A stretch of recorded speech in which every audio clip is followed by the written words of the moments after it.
Transubstantiation is an invention of the Roman popes, says Dr. Billy Matthews, flipping his flip-ups down for some reason. It's a piece of magic to fool the ignorant and has no basis in the Bible.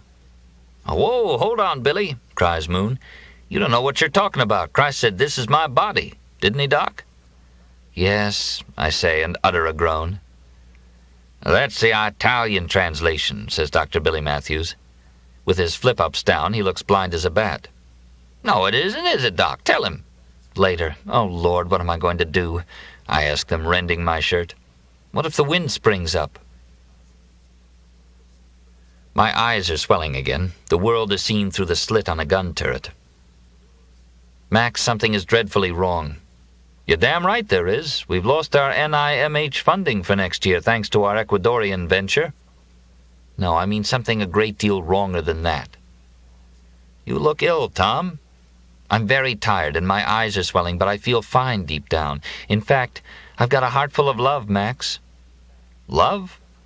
Max, I'm a lucky man. I've got 3 wonderful girls waiting for me. 3 girls. Look, sit down here on the grass and let me check you out. Just as I thought, you're going into anaphylaxis again. What have you been eating this time? Gin fizzes? Oh, no, not again. Why? I don't know. Lola fixed one for me. She's a lovely girl.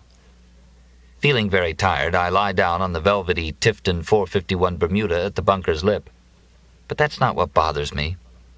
What bothers you? You and them. That is, you 4 and those 2. I nod toward Moon and Dr. Billy Matthews, who are still arguing about transubstantiation. What about us and them? You're both right and wrong. What does that mean? I mean that it's almost hopeless now. One whiff of the vapor and you'll kill each other. What do you want me to do about it? Max asks dryly. I open my mouth to say something but can't utter a word.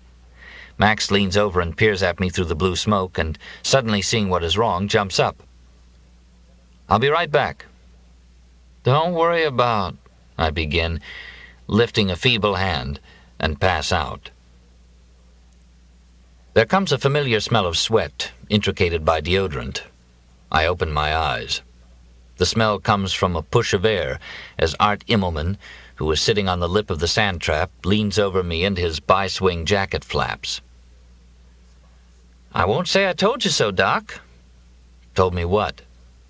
That nobody would believe you, even if you showed them. Only 2 people in this world believe in you. Who? Did Max give me a shot? My eyes open easily. I and your excellent nurse. Leave her out of it. She's no concern of yours. Then you'd better take care of her. What do you mean? Get back to the motel, Doc. Why?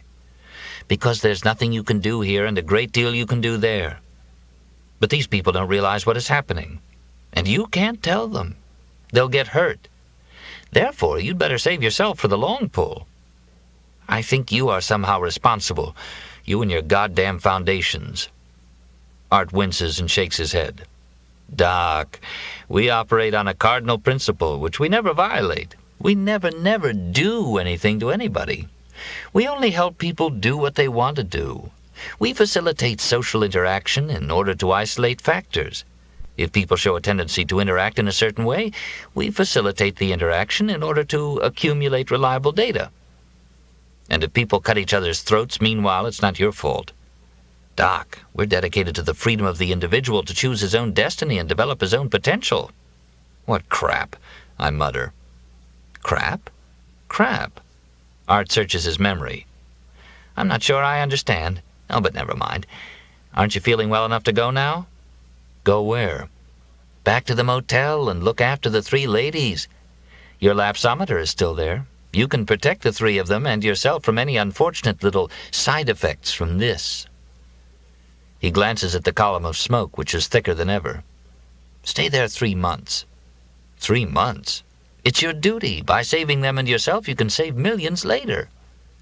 What will we do for 3 months? You have books, food, drink, music, but most of all, you have your obligation. To whom? To the 3 ladies. And what do you suggest that I do with 3 women for 3 months? Again the coat flaps as Art leans close. I'm enveloped by the smell of sebum and ban. Love them, Doc. Believe me, it lies within your power to make all three of them happy and yourself too. Didn't God put us here to be happy? Isn't happiness better than unhappiness? Love them. Work on your invention. Stimulate your musical erotic. Develop your genius. Aren't we all obliged to develop our potential? Work, love, music, that's what makes a man happy. True. Then you better get going. In a minute. One little nap, I say, closing my eyes with a smile as I think of the future. Somewhat confused, I examine the contents of my pockets to get a line on the significance of the past and the hope of the future. Contents: 12 Phillips screws and one small dry turd folded in a clean handkerchief. I recall the latter, but not the former. 12 Phillips screws. A light hand touches my shoulder. It is Ellen. She squats on her heels, tucking her uniform under her knee. "You all right, Chief?" "Fine, just taking a nap." "You'll be all right. Dr. Gottlieb gave you a shot." "What are you doing here?" "There was no reason for me to stay over there." "Where are Moira and Lola?" "Your two little Popsies have flown the coop." "Popsies? She's been talking to Max, all right. What happened?" "Miss Rhodes went hiking off to Tara with the pistol stuck in her jeans and the cello slung over her shoulder. The last time I saw Miss Schaffner, she was getting in Dr. Brown's car in the plaza." "Buddy Brown? How did that happen?" "The answer phone is working. She had me call him." "I see. Now come on, we're going home." "Home?" "Back to your house." "What happened to the Bantus?" "They faded away." "I think I better stay here a while." "Come on, you're going to pick up your life where you left it. Dr. Gottlieb is wrong. You don't need to go to the hospital. All you need is good hard work and a—" She pauses. "No, I can't go now." "Why not?" "The danger here is too great. I must do what I can. Did you bring my lapsometer?" "Yes, Chief. But the important thing is to get you back in harness." "Do you understand the danger?" "Yes, I believe in you completely. That's why I want you to get out of here." "And do what?" "Go home and get some sleep. I'll meet you at the office tomorrow. We'll have our work cut out for us." "I'm not going back to that." "Back to what?" "Back to my old life." "It's your duty, Chief," says Ellen, and means it. "I still can't do it." "Why can't you? You can. I'll help you. We'll do it." I'm thinking of my old life. Waking up Monday, Tuesday, Wednesday as not myself. Breakfast on Tang and Terror in the enclosed patio. Thursday, Friday afternoons a mystery of longing. My old life was a useless longing on weekdays, World War I at night, and drunk every weekend. "You wait here, Chief. I'll get my car. Your mother had Yuki bring it to the plaza. She's safe. The Bantus are under control. There was no real trouble. All the trouble was caused by a few outsiders and some hopped-up swamp rats. Most people here, white and black, like things the way they are." "I don't." "You will. Wait here. I'm going to get the car." 3 pairs of legs dangle over the lip of the bunker, 2 on one side of me, 1 on the other. They belong to Chuck Parker with his golden curls, his Jeb Stuart fan of a beard and his clamshell necklace, and Ethel, his little dark Smithy Pocahontas, and Hester on my other side. "Are you all right?" asks Hester in her lovely, peculiar, flattened New England vowels and laterals. "I'm fine." With a bit of effort, I hike up on my elbows and sit beside her. I look into her clear hazel eyes in which there is no secret or concealment, such as causes one to look away. There is only clarity here and no shadow of the past. It's all gone. Not only the old Priscilla Puritan beginnings, but what came later and opposed it.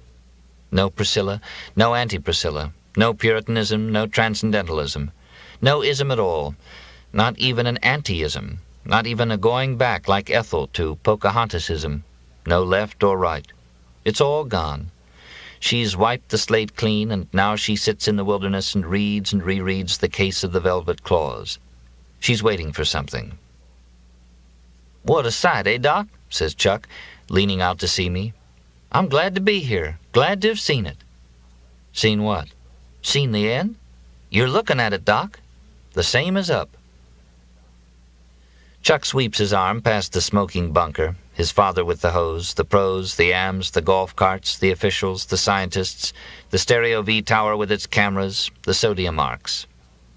A fitting end, wouldn't you say, Doc? End to what? Everything. Look at my poor father. His mind is blown, and you know why? Because of a game with a little ball and money. Money, Doc? Actually, it's not money at all. Look at him. It's too much for him. He thinks the sand is burning. But you and I know better, eh, Doc? We know why it's smoking and what's going to happen. Wow! Doc, you are something else, you and your doomsday machine. What a way for them to go in a golf game with the bunkers on fire. He. You said it, didn't you, Doc? You fixed 'em all. Not only Pop, but the others. What others? All of them. Look at them. The scientists, the manipulators, the killers of subjectivity. The jig is up with them, too, and they don't even know it. And them, too, the Christian flag wavers and hypocrites. And it's all thanks to you. You may be 4 to 5, but you're one of us. Yeah, well, so you're leaving now, and you're coming with us. With you? With Hester. Hester? Hester wants you to live with her and her chickie. I look at Hester. She looks back. There is no secrecy in the clear depths, no modesty or boldness. She smiles and nods. She neither blushes nor not blushes. I look at her bare brown legs, unscarred, not fat, not thin, thighs simple and deep in youth. I look at my ghostly moon-pocked shins. It's just possible that... Will you come, Doc? Asks Chuck. I have my profession. Practice it. We need you. We'll start a new life in a new world. We'll hole up in Confederate number 2 until the fallout settles. Your doomsday machine will protect us. Wow-wee! You're our shaman, Doc. Then we'll live on Bayou Pancha de Lawa, which means peace, and love one another and watch the seasons come and smoke a little canab in the evenings, and live on catfish and Indian maize and wild grape and raise good, sweet, innocent children. Well, tell me the truth, Doc. All right. Have you ever lived your life? Lived? Lived completely and in the moment the way a prothonotary warbler lives, flashing holy fire? Not often. Chuck laughs. Hoo-wee! You know what I mean, don't you, Doc? Yes. Hester, don't you want Doc to come live with you and your chickie? For her answer, Hester, who is hugging her legs and has laid her cheek on her knees, facing me, sways to and fro and lightly against me. All right, here's the deal, Doc, says Chuck. I have to see Uru and get some maize seeds and ammunition to shoot rabbits this winter. You go get your gear, medicine and all, and one book. We each have one book. And meet us in an hour at the landing near the slave quarters. What book will you bring? Stedman's World War I say absently. Oh, yeah, wow! We'll all read it. All about those bad old days, and lead our new life. A light breeze springs up, swirling the smoke column. A whiff of brimstone comes to my nostrils. Now a tuning fork sings against my skull. Art whispers behind me. Just a little vaccination, Doc. You understand. Did you vaccinate the others? Positively. Ellen says you lie. I don't believe you. She's a lovely person. If you go to Honey Island, I should like to employ her. You keep away from her, you bastard. I am not illegitimate. If you vaccinated the others, how come they're acting like that? They act like that normally. Dr. Billy Matthews, perhaps because he can't stand it any longer, perhaps because the vapors have irritated his vagal nucleus, comes charging up the grassy hillock, where he confronts the scientists. I heard you rascals, he cries. Heard us say what? Asks Stryker easily. You insulted the United States, Old Glory, and Jesus Christ. When did we do that? Asks Colley, also smiling, but his voice is shaky. The scientists are astonished at the sight of the burly chiropractor, fists clenched, bald head gleaming malignantly in the sodium light, sunshades flipped in place like black eye patches. Don't think I don't know what you people are, says the furious chiropractor, gazing into one face after another. What are we? Asks Max. I know. Dr. Habib adjusts his glasses and peers closely at Dr. Billy Matthews. A perfect example of Homo Americanensis Politicus Paranoicus, would you say, Max? Don't fight, I cry from the bunker. Billy's a good fellow. Once, when he and I were in Ecuador... Say that again, says the chiropractor to Mark Habib. Or would it be more accurate to classify him as coon-ass or redneck? Mark asks Max. It is difficult to say which is the greater insult to Billy Matthews, to be called a coon-ass, a derogatory term for a Cajun, or a redneck, equally unflattering for a North Louisianian. Kike. As a matter of fact, I'm Syrian. Atheist. Coon-ass. Communist. Holy roller. That's not true. I'm a Southern Baptist. Christ, that's worse. Un-American. Cluxer. One-worlder. Racist. Nigger lover. Knothead, liberal. For some reason, these last two epithets, the mildest of the list, proved the last straw. In a rage, yet almost happily, the two fall upon one another, fists flying. They grapple for each other, fall to the earth with a thud, and roll into the sand trap. "No," I cry, getting up and staggering around. "Don't fight." "Don't jump in there," says Max, grabbing my arm. The brimstone smell is stronger. Smoke swirls between us. Stryker, I see, is the most strongly affected by the noxious vapors. His eyes go vacant and lose focus. The heavy sodium ions hit his pineal body, seat of self, like a guillotine, sundering self from self forever. That ordinary self, the restless, aching, everyday self, from the secret self one happens on in dreams, in poetry, during ordeals, on happy trips. Ah, this is my real self. Forever after, he'll live like a ghost inhabiting himself. He'll orbit the earth forever, reading dials and recording data and spinning theories by day, and at night seek to re-enter the world of creatures by taking the form of beasts and performing unnatural practices. I even fancy that I see his soul depart, exiting his body through the top of his head in a little corkscrew curl of vapor, as the soul is depicted in ancient woodcuts. Or was it no more than a wisp of smoke blown from the bunker? "Over here, Doc." "What? Who's that?" I open my eyes. A fog must have rolled in from the swamp. The sodium lights have turned into soft, mazy balls. Voices come from the highway, but the bunker is deserted. "Come over here, Doc." It is Victor's voice. I follow it into the woods, staggering into a pocket of ground fog that has settled into a saucer-shaped glade. "Is that you, Victor?" I say to a shadow tall as a cypress.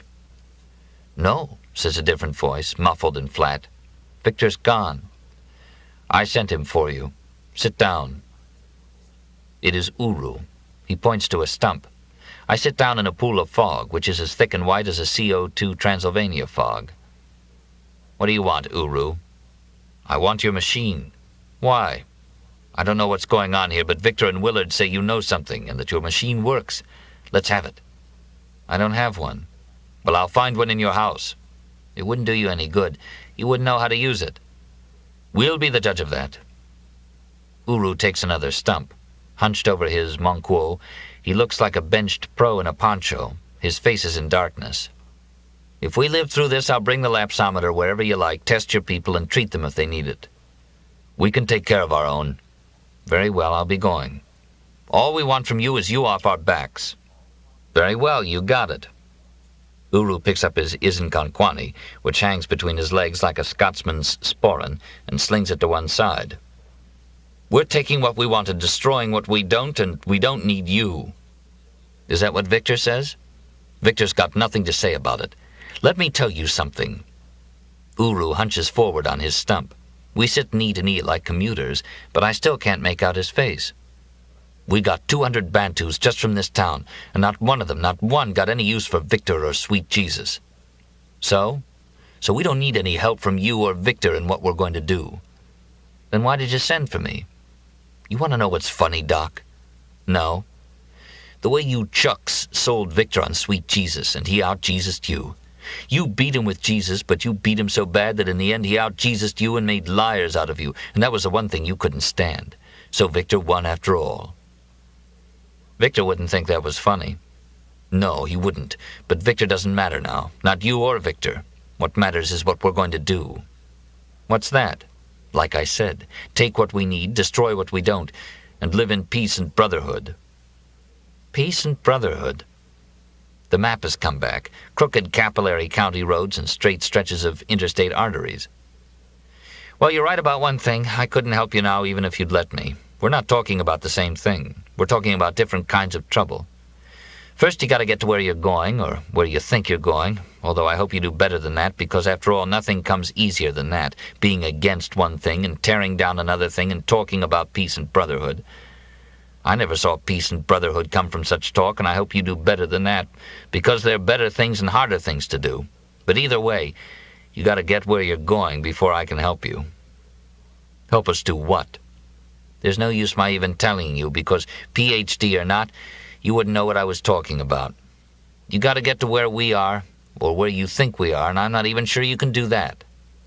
Like I told you, Doc, we can do it, and without your help. Good luck, then. I rise. We don't need that either. Yes, you do. You'd better go back, Doc, while you can. Papa, have you lost your faith? No. Samantha asked me the questions as I stood by her bed. The neuroblastoma had pushed one eye out and around the nose bridge, so she looked like a Picasso profile. Then why don't you go to Mass anymore? I don't know. Maybe because you don't go with me. Papa, you're in greater danger than Mama. How's that? Because she's protected by invincible ignorance. That's true, I say, laughing. She doesn't know any better. She doesn't. You do. Yes. Just promise me one thing, Papa. What's that? Don't commit the one sin for which there is no forgiveness. Which one is that? The sin against grace. If God gives you the grace to believe in Him and love Him and you refuse, the sin will not be forgiven you. I know. I took her hand, which even then still looked soiled and chalk-dusted like a schoolgirl's. I wonder, did it break my heart when Samantha died? Yes. There was even the knowledge and foreknowledge of it while she still lived.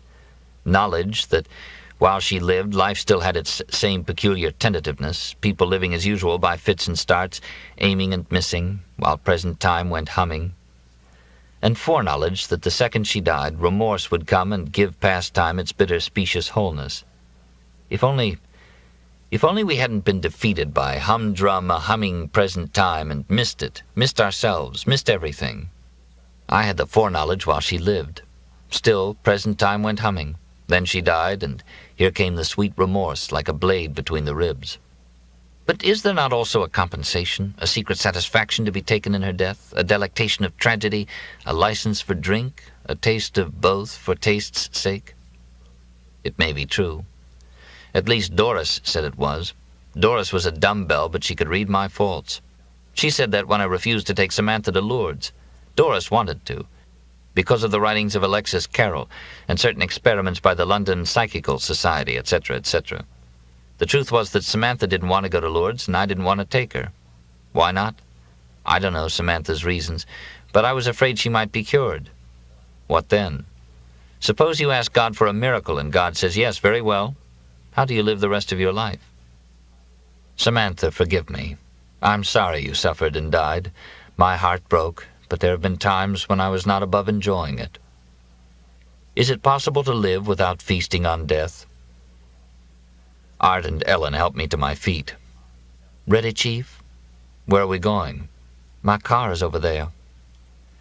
Dr. Moore is going to Honey Island, says Art. I haven't decided, I say, frowning. Then you and I can go to Denmark, says Art. Denmark? I repeat with astonishment. Why? Our work here is finished.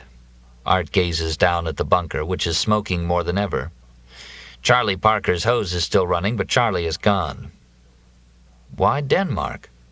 Number 1, it's my home base. Number 2, it's close to the Nobel Prize Committee. Number 3, it is the vanguard of civilization. Number 4, I can get you a job there. What kind of a job? Of course, after the Nobel, you can write your own ticket. Meanwhile, you've been offered the position of chief encephalographer at the Royal University. Art advances with his lapsometer. I can't seem to move. He's not going off with you, cries Ellen. I think he wants to, says Art quietly. For a second, the tuning fork hums on my skull. I knock it away. Keep away from him, warns Ellen. One little massage of his musical erotic and he'll be right as rain, says Art. He stoops over me. I watch him dreamily. Just a minute. Ellen touches his shirt. I frown, but cannot rouse myself.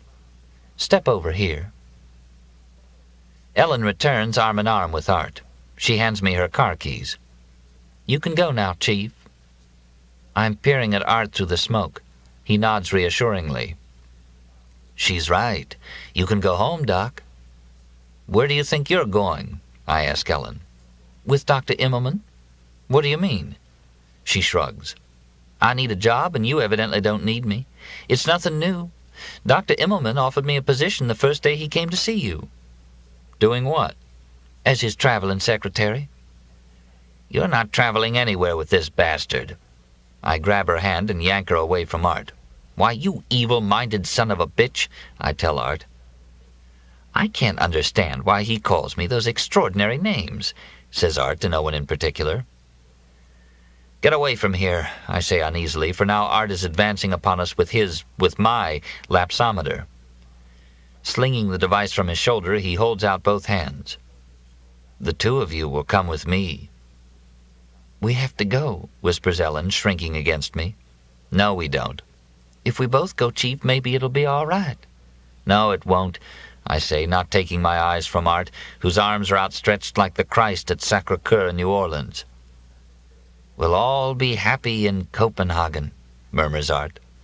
"Beautiful, beautiful Copenhagen. Let's sing, Doc." What is frightening is his smiling assurance. He doesn't even need the lapsometer. "Let's go, kids," says Art. One hand touches Ellen. "Don't touch her," I cry, but I can't seem to move. I close my eyes. "Sir Thomas More, kinsman saint, best, dearest, merriest of Englishmen, pray for us and drive this son of a bitch hence." I open my eyes. Art is turning slowly away, wheeling in slow motion, a dazed, hurt look through the eyes, as if he had been struck across the face. "I think you hurt his feelings," whispers Ellen, trembling. "How?" "By what you called him." "What did I call him?" "S.O.B." "Really?" I was sure I had not prayed aloud. "What else were you mumbling? Something about a saint?" "Nothing." "Do you think you're a saint?" "No."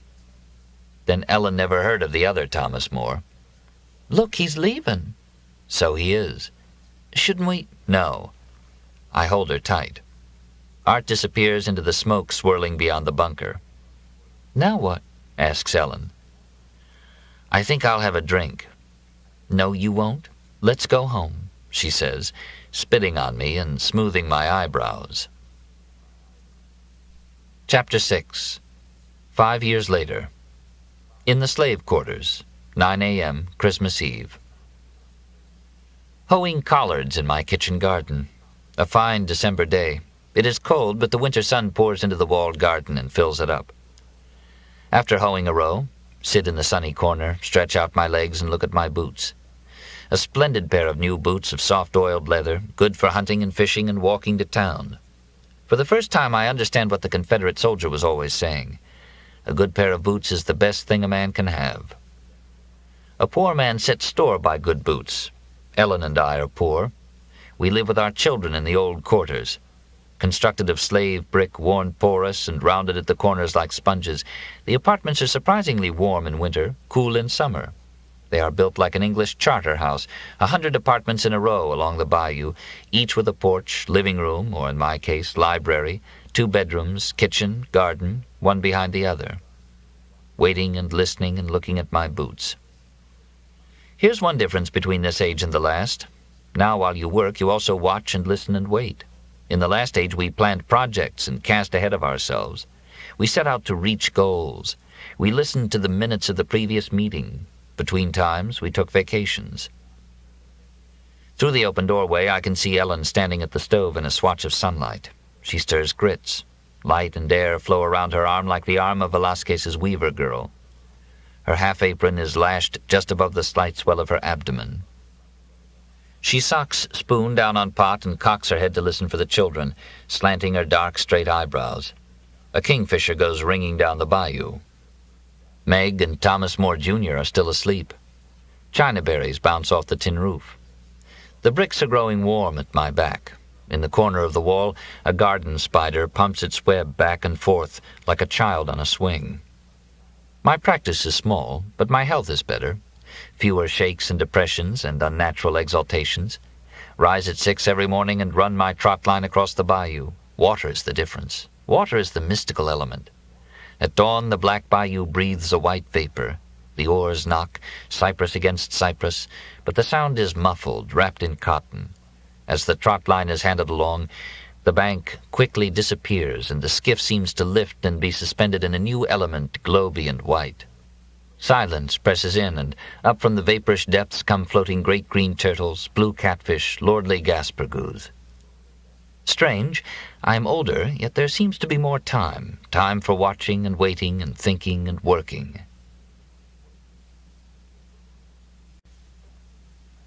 Strange, I am older, yet there seems to be more time for watching and waiting and thinking and working. All any man needs is time and desire and the sense of his own sovereignty. As Kingfish Huey Long used to say, every man a king. I am a poor man, but a kingly one. If you want and wait and work, you can have. Despite the setbacks of the past, particularly the fiasco 5 years ago, I still believe my lapsometer can save the world, if I can get it right. For the world is broken, sundered, busted down the middle, self ripped from self, and man pasted back together as mythical monster, half angel, half beast, but no man. Even now I can diagnose and shall one day cure. Cure the new plague, the modern Black Death, the current hermaphroditism of the spirit, namely, Moore's syndrome, or chronic angelism, bestialism that rives soul from body and sets it orbiting the great world as the spirit of abstraction, whence it takes the form of beasts, swans and bulls, werewolves, bloodsuckers, Mr. Hydes, or just poor lonesome ghost locked in its own machinery. If you want and work and wait, you can have. Every man a king. What I want is no longer the Nobel, screw prizes, but just to figure out what I've hit on. Someday a man will walk into my office as ghost or ghost beast, and walk out as a man, which is to say sovereign wanderer, lordly exile, worker and waiter and watcher. Knowing, not women, said Sir Thomas, is man's happiness. Learning and wisdom are receding nowadays. The young who already know everything hate science, bomb laboratories, kill professors, burn libraries. Already the monks are beginning to collect books again. Poor as I am, I feel like God's spoiled child.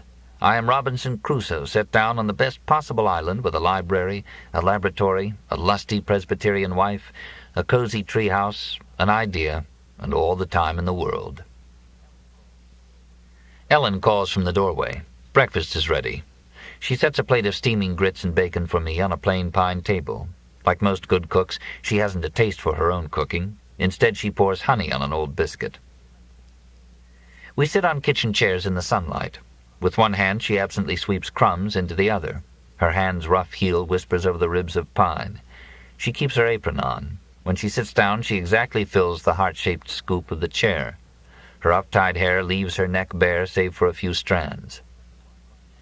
In my second wife, I am luckier than my kinsman Thomas Moore. For once I have the better of him. His second wife was dour and old and ugly. Mine is dour and young and beautiful. Both made good wives. Sir Thomas's wife was a bad Catholic like me, who believed in God but saw no reason why one should disturb one's life, certainly not lose one's head. Ellen is a Presbyterian who doesn't have much use for God but believes in doing right and does it. Sunlight creeps along the tabletop, casting into relief the shiny scoured ridges of pine. Steam rising from the grits sets motes stirring in the golden bar of light. I shiver slightly. Morning is still not the best of times. As far as morning is concerned, I can't say things have changed much. What has changed is my way of dealing with it. No longer do I crawl around on hands and knees drinking tang and vodka and duck eggs. My stomach leaps with hunger. I eat grits and bacon and corn sticks. After breakfast, my heart leaps with love. Come sit in my lap, Ellen. Well, now then, here. Oh, for pity's sake. Yes, there now. Not now. Give me a kiss. My stars. Her mouth tastes like honey.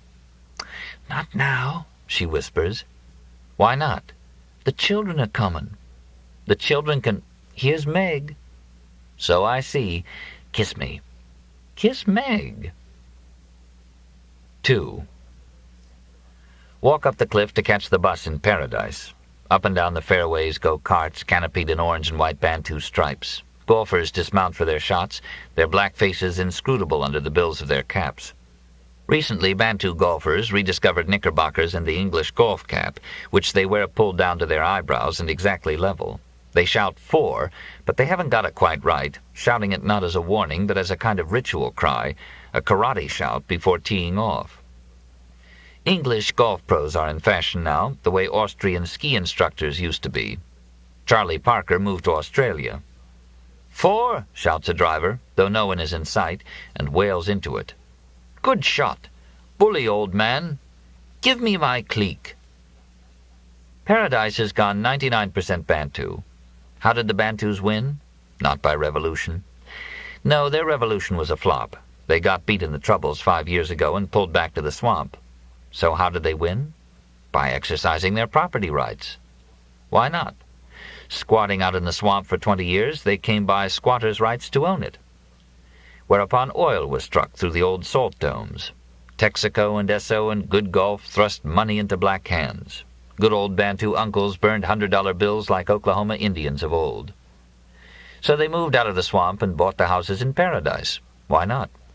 I sold mine for $70,000 and sank the money in my invention like many another nutty doctor.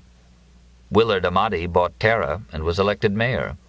Uru, baffled by Southern ways, left in disgust, returned to Ann Arbor and rejoined the Black Studies Department of the U of M, where life is simpler.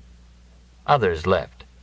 Many knotheads, beside themselves with rage, driven mad by the rain of noxious particles, departed for safe knothead havens in San Diego, Cicero, Hattiesburg, and New Rochelle. Many lefts, quaking with terror and abstracted out of their minds, took out for Berkeley, Cambridge, Madison, and Fairfax County, Virginia, where D.C. liberals live. Some stayed, mostly eccentrics who didn't fit in anywhere else. I stayed because it's home, and I like its easy-going ways, its religious confusion, racial hodgepodge, misty green woods and sleepy bayous. People still stop and help strangers lying in ditches, having been set upon by thieves or just plain drunk. Good nature usually prevails, even between enemies. As the saying goes in Louisiana, you may be a son of a bitch, but you're my son of a bitch. Only one woman to my name now, a lusty, tart Presbyterian, but one is enough. Moira married Buddy Brown and removed to Phoenix, where he is director of the Big Corral, the Southwest Senior Citizens Termination Center. Lola, lovely, strong-backed, splendid-kneed cellist, married Barry Bocock, the clean West Coast engineer, and removed to Marietta, Georgia, where Barry works for Lockheed and Lola is president of Colonial Dames, shows three-gated horses, and plays cello for the Atlanta Symphony Orchestra. I say Paradise is 99% Bantu. My mother is the remaining 1%. She stayed and made a second fortune selling astrological real estate to the Bantus, who are as superstitious as whites. Most of the younger and smarter Bantus are, to tell the truth, only nominally Bantu, having lost their faith at the Ivy League universities they habitually attend. 3. Borrow a newspaper from a tube near the bus stop. Atrocities solved, says the headline. Read the story in the sunny quarter of a golf shelter. It seems the murderers who have terrorized this district for the past 10 years turned out to be neither black guerrillas nor white knotheads, but rather a love community in the swamp. The leader is quoted as saying his family believes in love, the environment, and freedom of the individual. 4. Before the bus comes, a new orange Toyota stops to give me a lift. It is Collie Wilkes, Super Bantu. He and his light-colored wife, Fran, are on their way to Honey Island for the Christmas bird count. A pair of binoculars and a camera with massive telephoto lens lie on the Sunday Times between them. A tape plays Rudolph Frimmel. The Wilkes are dressed in sports togs. Fran sits around cater-cornered, leg tucked under her to see me. "You can catch us on the crest of the wave," she tells me. "We are 10 feet high. Our minds are blown." "How's that?" "Tell him, Collie." "We found him, Tom," says Collie portentously. "By George, we found him." "Who?" "He's alive. He's come back after all these years." "Who?"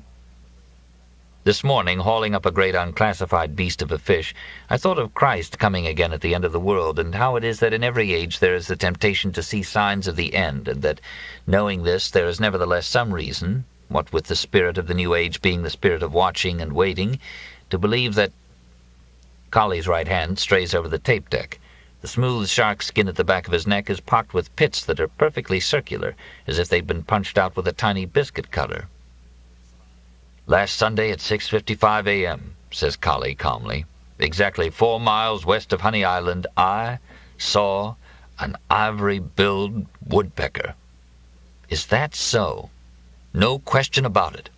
That is remarkable. Do you realize what this means? Fran asks me. No, yes. There has not been a verified sighting of an ivory bill since 1903. Think of it. All right. Wouldn't that be something now? Muses Fran, breathing on her binoculars. To turn in a regular Christmas list, 6 chickadees, 20 pine warblers, 2,000 myrtle warblers, and at the end, with photo attached, 1 ivory-billed woodpecker. Can't you see the Audubon brass as they read it? Yes. Of course, we have to find him again. Wish us luck. Yes, I do. Collie asks politely after my family, my practice. I tell him my family as well, but my practice is poor. So poor I have to moonlight with a fat clinic. At noon today, in fact, I meet with my fat ladies at the Bantu Country Club. Fran shakes her head with an outrage tempered by her binocular polishing. Collie pushes a button. The tape plays a treasury of the world's great music, which has the good parts of 100 famous symphonies, ballets, and operas. Collie knows the music, and as he drives, keeps time, anticipating phrases with a duck of head, lilt of chin. "I don't get it, Tom," says Fran, breathing now on the telephoto lens, which is the size of a butter plate. "Everyone knows you're a marvelous diagnostician." "It's very simple," I reply, nodding along with the good part of Tchaikovsky's Romeo and Juliet. "The local Bantu Medical Society won't let me in, so I can't use the hospital." An awkward silence follows, but fortunately the love theme soars. "Well," says Collie presently, "Rome wasn't built in a day." "That's true." "These things take time, Tom," says Fran. "I know." "Rest assured, however, that some of us are working on it." "All right."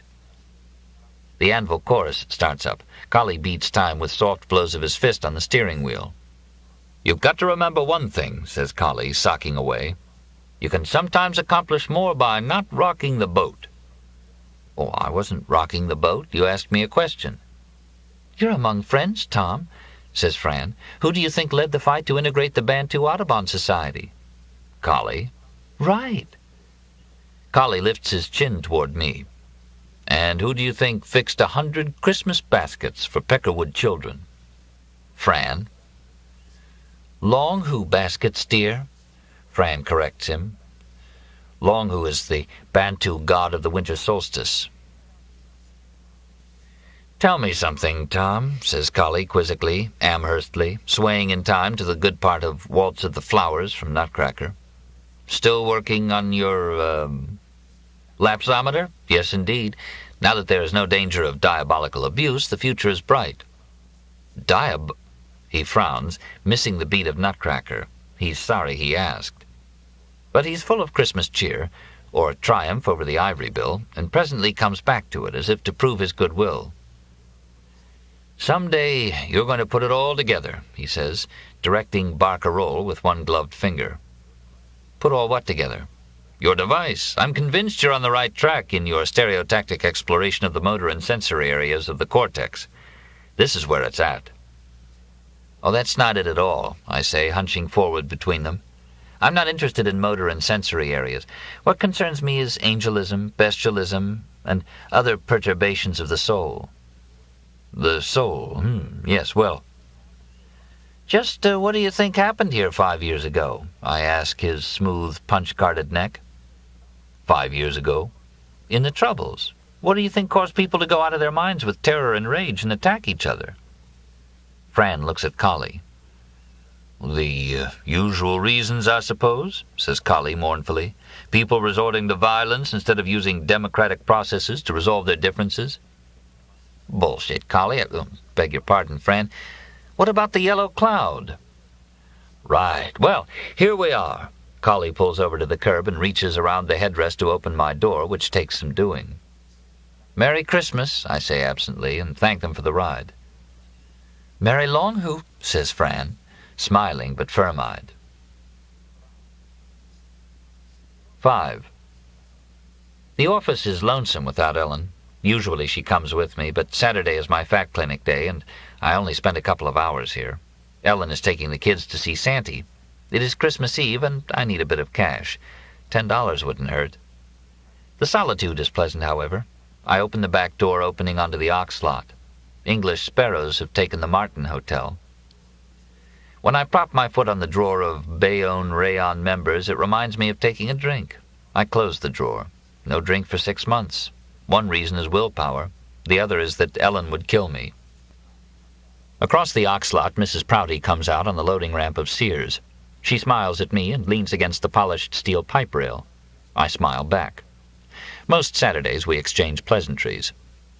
She wrote up my order for the new boots and Ellen's Christmas present, a brass bed, king size, 60 inches, with non-allergenic Posturemate mattress and Serofoam polyurethane foundation, Sears Best. The whole works, $603.95. A year's savings went into it, mainly from my fat clinic. No Christmas present ever took more thinking about or planning for. Even the delivery required scheming. How to get a bed past a housewife. Ask housewife to take children to Plaza to see Santy. Santy is as big with the Bantus as with the Christians. Did the bed make it? I lift my head in question to Mrs. Prouty. She nods and holds up thumb and forefinger. The bed is on the way. We've slept till now, Ellen and I, on single beds from my old house. A conceit of Doris's and much prized then. They are convent beds, which is to say not even proper singles, narrower and shorter rather.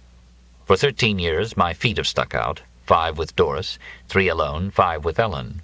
Nuns must have been short.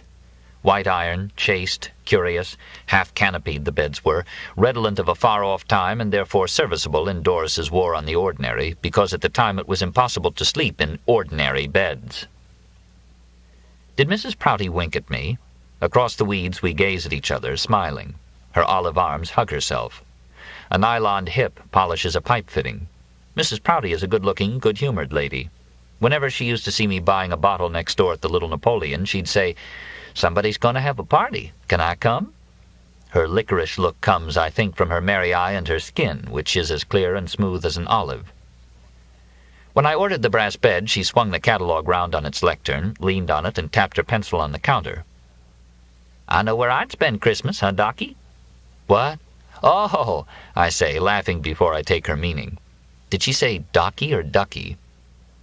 After I ordered the boots, she leaned on the catalog again. "These can go under mine any day," she says, merry eye roving past me carelessly. "Ma'am? Right. Har. These equals my boots, mine equals her bed." Nowadays, when a good-looking woman flirts with me, however idly, I guffaw like some ruddy English lord. "Haw, haw, har, har, har, har, har." 3 patients come.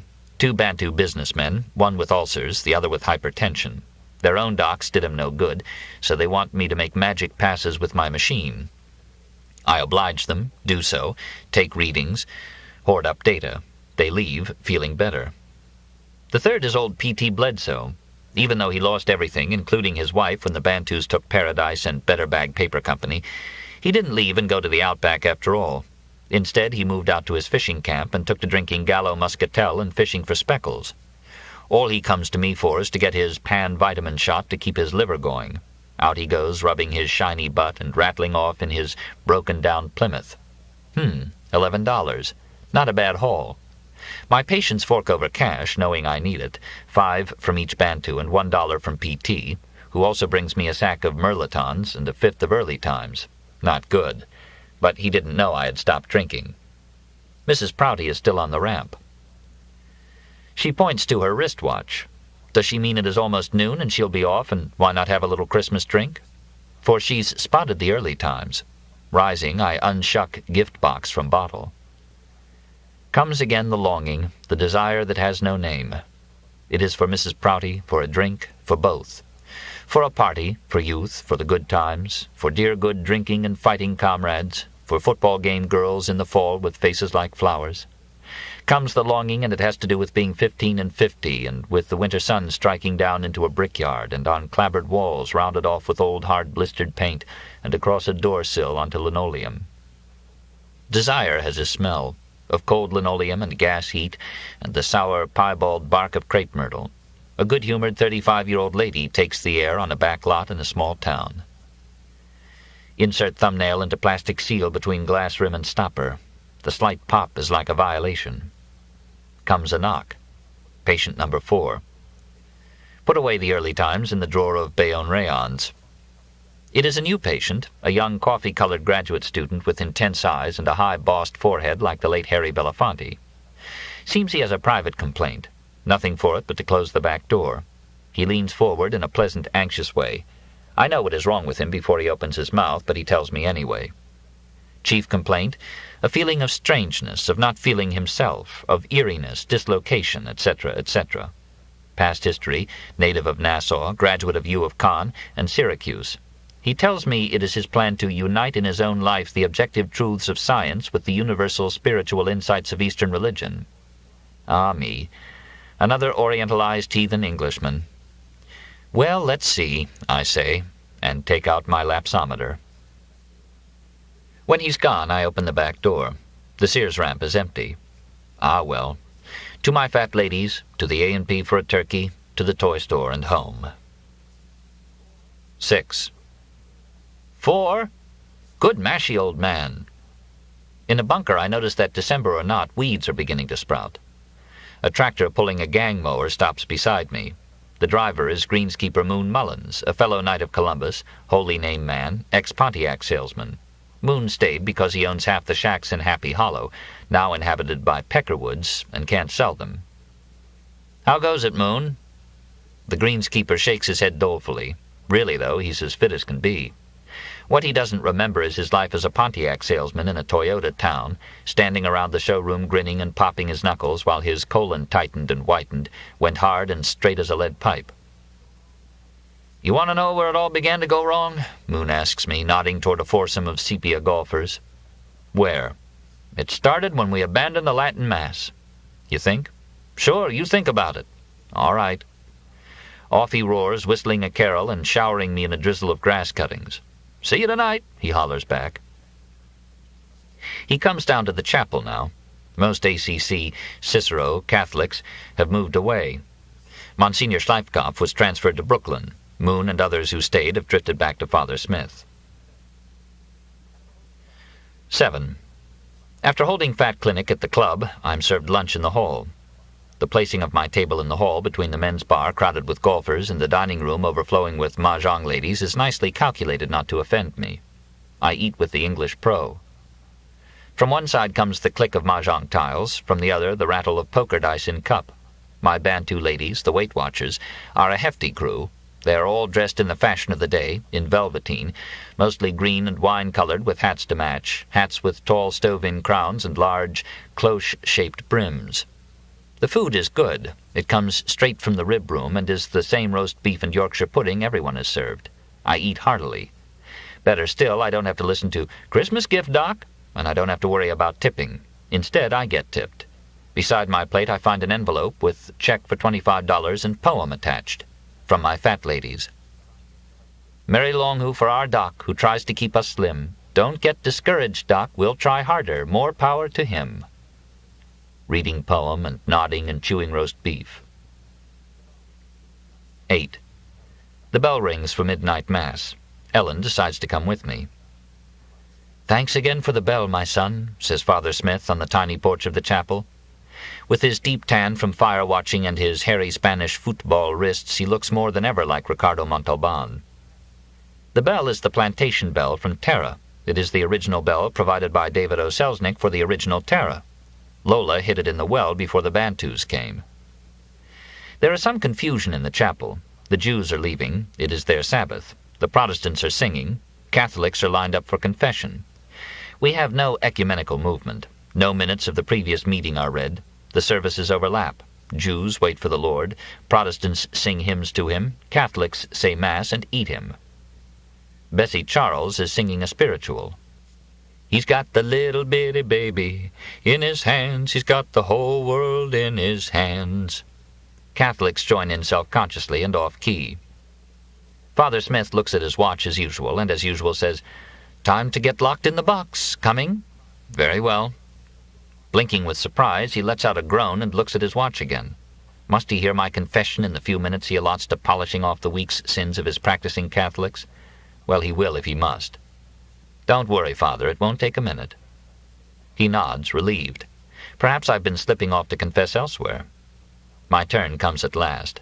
I kneel in the sour darkness of the box, which smells of sweat and Pullman curtain. The little door slides back. There is Father Smith, close as close, cheek propped on 3 fingers, trying to keep awake. He's cross-eyed from 12 hours of fire-watching. 100 brush fires flicker across his retina. These days, people, convinced of world conspiracies against them, go out and set the woods afire to get even.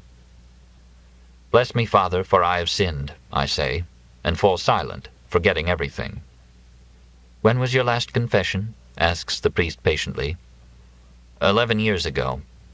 Another groan escapes the priest. Again he peeps at his watch. Must he listen to an 11-year catalogue of dreary fornications and such? Well, he'll do it. Father, I can make my confession in 1 sentence. Good, says the priest, cheering up. I do not recall the number of occasions, Father, but I accuse myself of drunkenness, lusts, envies, fornication, delight in the misfortunes of others, and loving myself better than God and other men. I see, says the priest, who surprises me by not looking surprised. Perhaps he's just sleepy. Do you have contrition and a firm purpose amendment? I don't know. You don't know? You don't feel sorry for your sins? I don't feel much of anything. Let me understand you. All right. You have not lost your faith? No. You believe in the Catholic faith as the Church proposes it? Yes. And you believe that your sins will be forgiven here and now if you confess them, are sorry for them, and resolve to sin no more? Yes. Yet you say you do not feel sorry. That is correct. You are aware of your sins, you confess them, but you are not sorry for them? That is correct. Why? I couldn't say. Pity? I'm sorry. You are? Yes. For what? For not being sorry. The priest sighs. Will you pray that God will give you a true knowledge of your sins and a true contrition? Yes, I'll do that. You are a doctor, and it is your business to help people, not harm them. That is true. You are also a husband and father, and it is your duty to love and cherish your family. Yes, but that does not prevent me from desiring other women and even contriving plans to commit fornication and adultery. Yes, says the priest absently. That's the nature of the beast. Damn, why doesn't he wake up and pay attention? But you haven't recently, says the priest. Haven't what? Actually committed adultery and fornication. No, I say irritably, but, You know, Tom, maybe it's not so much a question at our age of committing in the imagination these horrendous sins of the flesh, as of worrying whether one still can. In the fire tower on such occasions I find it useful to imagine the brush fires as the outer circle of hell, not too hot really, where those sad sins are punished, and my toes roasting in the flames. Along comes Our Lady, who spies me and says, "Oh, for heaven's sake, you here? This is ridiculous." Damn, where does he come off patronizing me with his stock priestly tricks? I can tell they're his usual tricks because he reels them off without even listening. I can smell the seminary and whole libraries of books for the layman with little priest jokes. How can he lump the two of us together, him a gray ghost of a cleric and me the spirit of the musical erotic? More tricks. For your drinking you might find it helpful, at least it is in my case, to cast your lot with other drunks. Then, knowing how much trouble you're going to put your friends to if you take a drink, you're less apt to... though it doesn't always work. Thank you, I say coldly. Now, let's see. He's nodding again, drifting off into smoke and brush fires. Very well. You're sorry for your sins? No. Oh, that's too bad. Ah, me. Well... He steals a glance at his watch. In any case, continue to pray for knowledge of your sins. God is good. He will give you what you ask. Ask for sorrow. Pray for me. All right. Meanwhile, forgive me, but there are other things we must think about, like doing our jobs, you being a better doctor, I being a better... Meanwhile, forgive me, but there are other things we must think about, like doing our jobs, you being a better doctor, I being a better priest, showing a bit of ordinary kindness to people, particularly our own families. Unkindness to those close to us is such a pitiful thing. Doing what we can for our poor unhappy country. Things which, please forgive me, sometimes seem more important than dwelling on a few middle-aged daydreams. You're right. I'm sorry, I say instantly, scalded. You're sorry for your sins? Yes, ashamed, rather. That will do. Now say the act of contrition, and for your penance I'm going to give you this. Through the little window he hands me 2 articles, an envelope containing ashes and a sackcloth, which is a kind of sleeveless sweater made of black burlap. John the 24th recently revived public penance, a practice of the early church. While he absolves me, I say an act of contrition and pull the sackcloth over my sports coat. Go in peace. I'll offer my mass for you tonight. Thank you, I say, dumping the ashes in my hair. After hearing confessions, the priest gets ready to say mass. The pious black seminarian, who looks like St. Aloysius Gonzaga, who never entertained a dirty thought, assists him. Some of the Protestants stay, including Leroy Ledbetter and Victor Charles and his wife. There is a flick of eyes as people notice my sackcloth. Ellen's cheek radiates complex rays of approval-disapproval. Approval that I will now do right, be a better husband, cultivate respectable patience, remain abstemious, etc. What she disapproves is not that I'm doing public penance. No, what bothers her is an ancient Presbyterian mistrust of things getting mixed up in religion. The black sweater and the ashes scandalize her. Her eyelid lowers. She almost winks. What have these things, articles, to do with doing right? For she mistrusts the old church's traffic in things, sacraments, articles, bread, wine, salt, oil, water, ashes. Watch out. You know what happened before when you Catholics mucked it up with all your things, medals, scapulars, candles, bloody statues. When it came finally to crossing palms for indulgences, watch out. I will. We will. Father Smith says Mass. I eat Christ, drink his blood.